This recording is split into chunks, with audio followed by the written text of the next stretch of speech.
जय श्री राम अगर बोले जाए तो डर का माहौल पैदा कर देता है।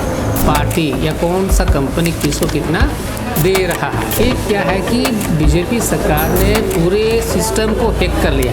नाम लेने से क्या कोई अरेस्ट हो सकता है? आपकी झारखंड में अगर हेमंत सोरेन बाहर निकलता है तो पूरी का पूरी यहाँ जो 14 सीट है वो सफाया हो जाता है। ईडी का अगर मैंने ये सिद्धांत अगर सही रहता तो पक्ष विपक्ष हर किसी के पास में छापा पड़ना चाहिए।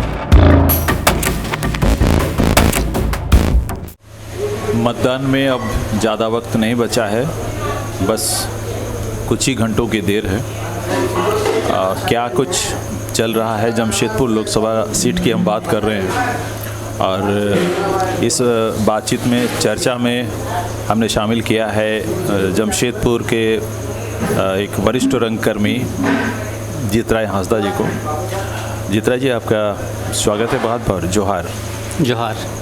क्या देख रहे हैं सिनेरियो इस बार जमशेदपुर लोकसभा क्षेत्र का? जमशेदपुर क्षेत्र में अभी बदलाव की बयार दिख रही है। जिस आशा और उम्मीद के साथ जमशेदपुर वासियों ने हम लोग ने बीजेपी को जो जिताया था, अभी उन लोग को 10 साल तक का मौका दिए थे, तो उस जिस तरह से काम होना चाहिए उसने काम नहीं कर सका है। सही मैंने में देखा जाएगा कि उन लोगों ने जो चुनावी मुद्दा पे जो एजेंडा में जो अपना बातों को रखा था कि हम देश में सबका साथ सबका विकास की जो एक परिकल्पना लेके आया था, या फिर ये जो विदेश से जो पैसा लाएंगे प्रत्येक लोगों के खाता में 15 लाख रुपए जाएगा, इस जो चुनावी माने प्रलोभन में हम जनता लोग फंस गए और बीजेपी को हम लोगों ने सत्ता सौंपा। लेकिन सत्ता सौंपने के बाद में इसका जो एक हिडन एजेंडा निकला, जहां देश को विकास की ओर ले जाने की अपेक्षा इसने भारत के जो आम आदमियों के बीच में एक विवैनता पैदा कर दिया। हिंदू मुस्लिम करा के, कभी सीए के नाम पे, कभी एनआरसी के नाम पे, पूरी तरह से लोगों के बीच में एक भय और माहौल का पैदा कर दिया। देखा जाए तो 2 धड़ा में इसने बांट दिया, एक हिंदू दूसरा मुसलमान की तरफ से। यही एक सबसे बड़ा वजह है कि अब लोग समझने लग गया है कि बीजेपी का मूल एजेंडा क्या है। पहले जिस तरह का जो सपना देके सत्ता में आया था, या जिस तरह से कांग्रेस का जो शासन था उससे लोग त्रस्त हो गया था, अब ये दूसरा एक नया पार्टी आया था कि चलो कुछ शायद देश के लिए कुछ करेगा, और इसलिए उन लोगों ने सत्ता भी सौंपा था 2014 में। लेकिन जब से सत्ता में आया तब से जो खान पान का चीज़ हो, जैसे गैस सिलेंडर की जो बात करें, जो 400-500 की जो थी वो आज 1000 या 1200 में ऐसा मिल रहा है। तो ये एक जो चीज़ है कि लोगों के लिए बहुत अखर रहा है कि पेट्रोल डीजल जो था कहाँ 40-50 का जो था अब वो 100 पार कर गया है। तो ऐसे बहुत सारे जो आदमियों के मूलभूत सुविधाएं हैं, इससे हम लोगों को वंचित किया गया। और एक क्या था कि ये जो युवाओं को जो प्रत्येक साल ना 2 करोड़ ना कितना ऐसा कुछ देने का जो था वो नहीं दे पाया, और उसने क्या जो झुंझुना पकड़ा दिया युवाओं को, क्या अग्निवीर जो 4 साल का ना, जो 4 साल का जो युवा रक्षा के क्षेत्र पे जाता है, आर्मी के क्षेत्र पे जाता है, तो उनको क्या मिलेगा? और जब थोड़ा सा कुछ सीख जाएगा तब उसको रिटायरमेंट कर देता है। रिटायरमेंट में भी क्या था, उसको एक वो जो फौजियों की जो एक मान सम्मान जो मिलना चाहिए, जो ओहदा मिलना चाहिए, वो नहीं मिल पाया। अभी एक रिसेंट एक घटना घटा है जो बहुत ही दुखद है। मेरे ख्याल से पंजाब का कोई एक अग्निवीर था जो उसकी कश्मीर में अभी माने शहीद हो गया है। उनको ना तो एक शहीद का सम्मान दिया और ना ही जो एक जो आर्मी लोगों का जो गाड़ी से उसको घर पहुंचाना चाहिए था वो भी नहीं पहुंचा, बल्कि एक प्राइवेट गाड़ी में घर पहुंचाया गया।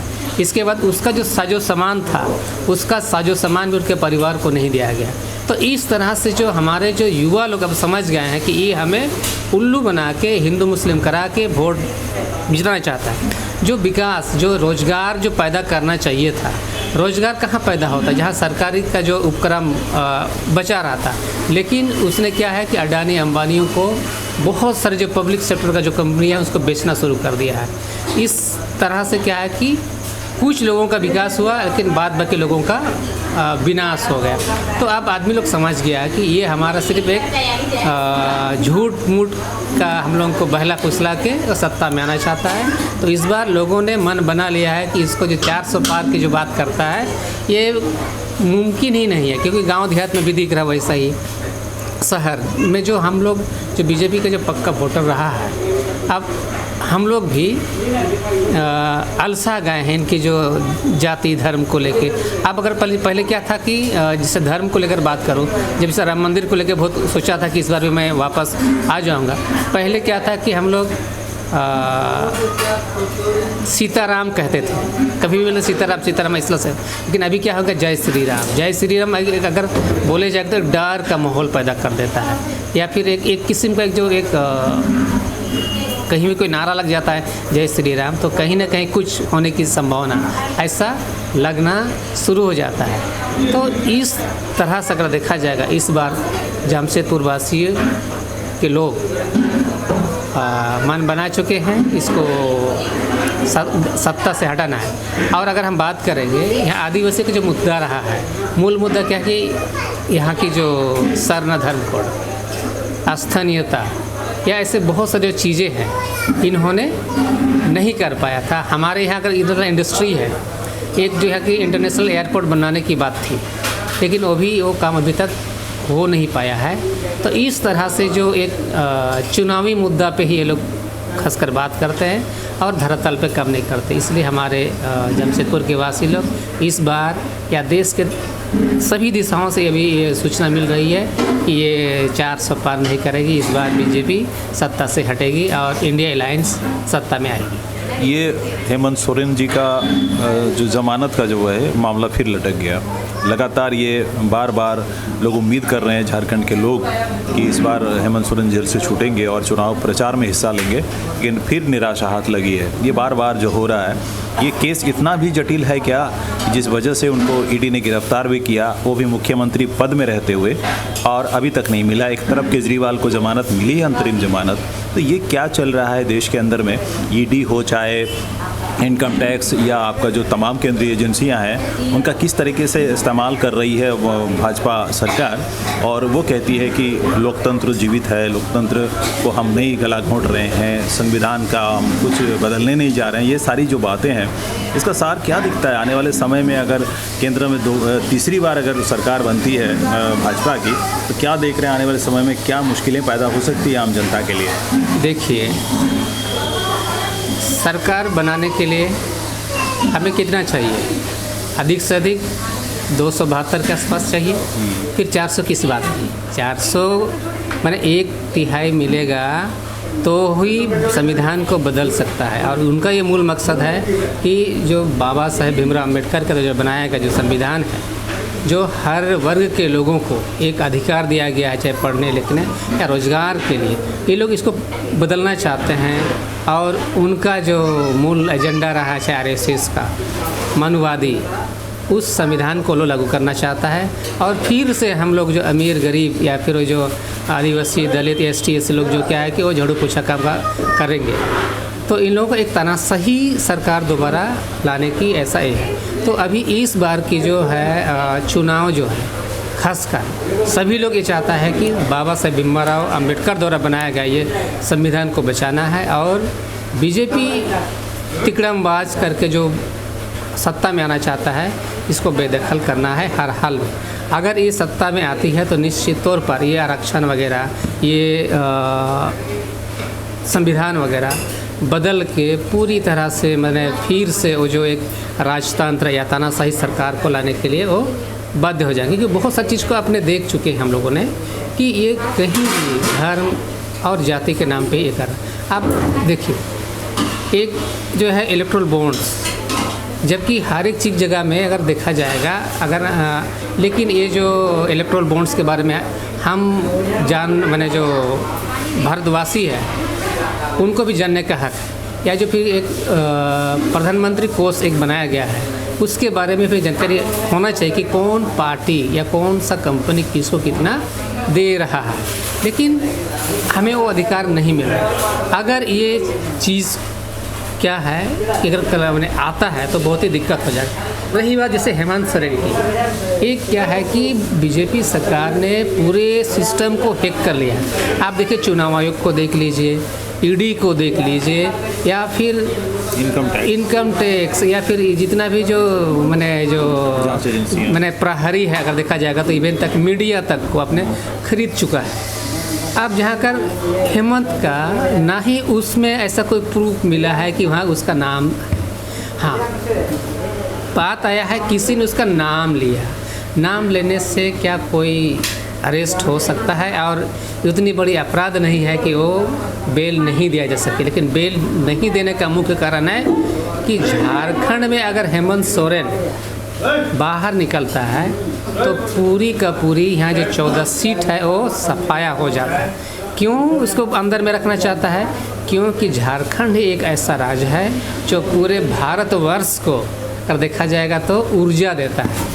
यहाँ पर हर एक किस्म कोयला है, सोना है, लोहा है, यूरेनियम्स है, तो सारा चीज़ जो है यहाँ से सप्लाई होता है। और इन लोगों का मूल मकसद है कि हम झारखंड को अगर कभी छू जाते हैं, पूंजीपतियों के यहाँ ले आते हैं, तो यहाँ के जो आदिवासी मूलवासियों को हम आराम से हटा सकते हैं।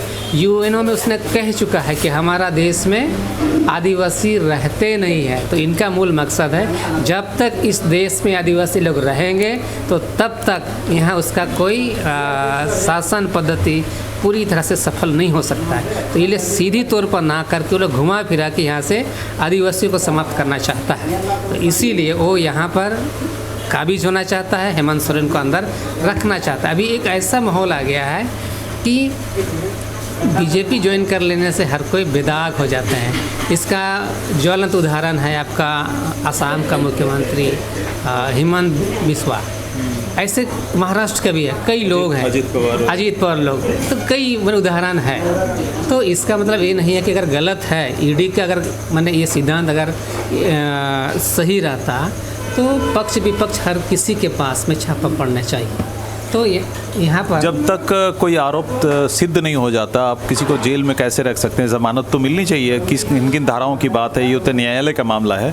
लेकिन अब क्या लग रहा है, जो हमारा जो तीसरी जो संस्था है, हम लोकतंत्र की बात करते हैं, न्यायपालिका, वो भी अब धीरे धीरे कटघरे में आ रही है। ये तो पूरी तरह से आ चुकी है। आप देखिए अरविंद केजरीवाल वो बाहर आ चुके हैं, तो इस्तीफा भी नहीं दिया अभी तक। इस्तीफा भी नहीं दिया है, मुख्यमंत्री अभी भी है। अब हेमंत सोरेन में ऐसा क्या, असल में क्या है ना कि हेमंत सोरेन भारतवर्ष का एक सबसे बड़ा आदिवासी लीडर बन चुका है, और आदिवासी लीडर को जब तक हम लोग कब्जे में कर लेंगे तो पूरे देश के आदिवासी लोग डर या भय का माहौल पैदा कर सकता है। ये उसका मूल मकसद है। लेकिन ये इस दिशा में सफल नहीं हो सकते हैं, क्योंकि राजस्थान से लेकर आसाम तक एक बेल्ट है जहाँ पर आदिवासी लोग रहते हैं। तो ये मूल मकसद ये है कि हम लोग किसी भी तरह से झारखंड को अगर हम लोग कब्जे में कर लेते हैं तो पूरी तरह से पूरे देश को हम अपने कब्जा में कर लेते हैं। ये उसका मूल मकसद है।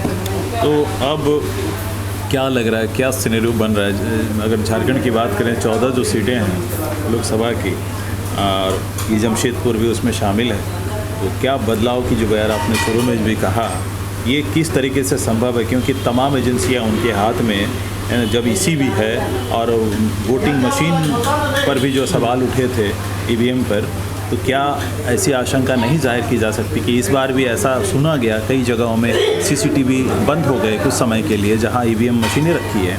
इसके अलावा जो परसेंटेज की बात है, जो चुनाव आयोग काफ़ी देर बाद वो सार्वजनिक कर रहा है, तो ये सब जो है और उस पर हस्तक्षेप करने वाला कोई नहीं, इवन सुप्रीम कोर्ट भी मुखर होकर नहीं बोल रहा है। तो ऐसे में हम क्या उम्मीद करें कि फिर हम जो लोकतंत्र बचाने की बात है, जो उन्हें हटाने की बात है, यह सफल हो सकता है? कैसे होगा?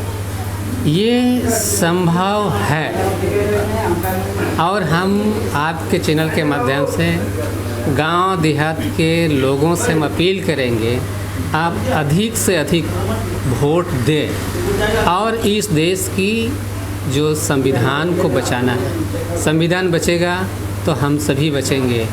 यहाँ पर बाबा साहेब अम्बेडकर ने जो संविधान बनाया है, यहाँ हर किसी के लिए कुछ ना कुछ व्यवस्था किया है। इस यहाँ पर कोई ऊंच नीच भेदभाव ऐसा बिल्कुल ही नहीं। तो सबसे पहले हमें संविधान को बचाना पड़ेगा।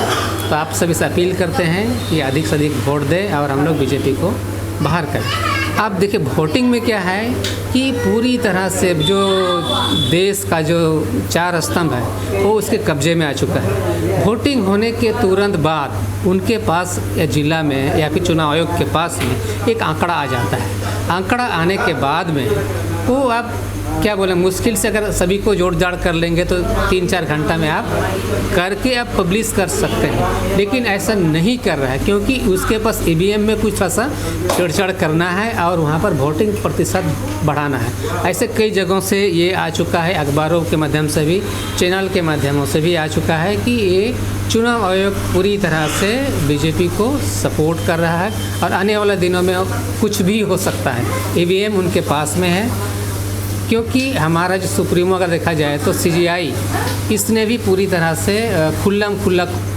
विरोध नहीं कर पाया। अगर हो सकता था, अगर यदि इस बार ब्लेड से होता तो बहुत कुछ और सीन बदल सकता था।